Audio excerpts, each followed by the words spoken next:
Following the diet of Worms, Luther was still under a lot of pressure to recant and compromise in his positions with Rome.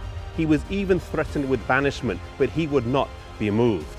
He even said he would give up assurance of a safe conduct, but never his positions on the Word of God.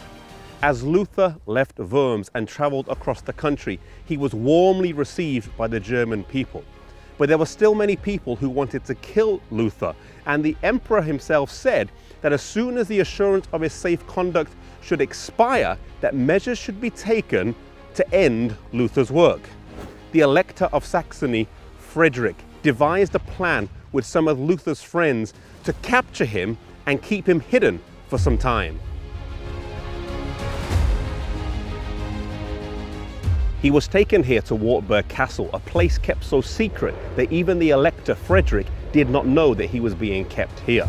Luther's enemies rejoiced, thinking that he had been defeated, but this time for Luther would prove to be a double blessing. Not only did it withdraw him from the heat of the battle, but it also took him away from the public praise and adulation, something that can spiritually maim even the strongest of men.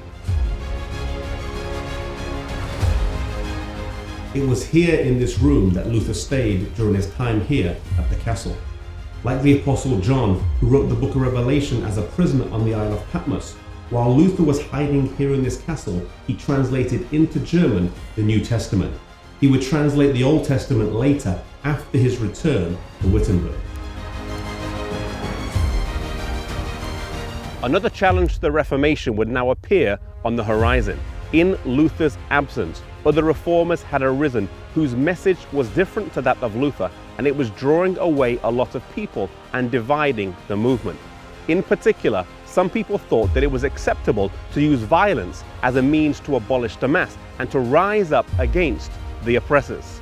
Thomas Müntzer was a leader of this movement.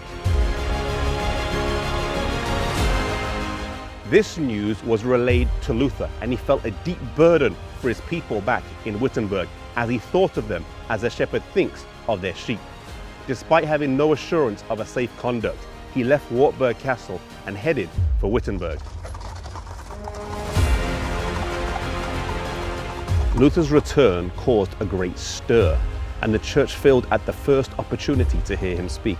Luther stood up and reaffirmed that the Mass was a bad thing and ought to be abolished, but that no one should be torn from it by force. It was not their job to force the conscience of anyone, no matter how strong they felt about the matter. Luther was able to check this uprising for a while, but it would arise later on with devastating results when Thomas Müntzer himself was killed. Every time there is a true revival, Satan brings a false one along. Even so, at the end of time, there's going to be a true revival of godliness, and then there's going to be a false revival as well.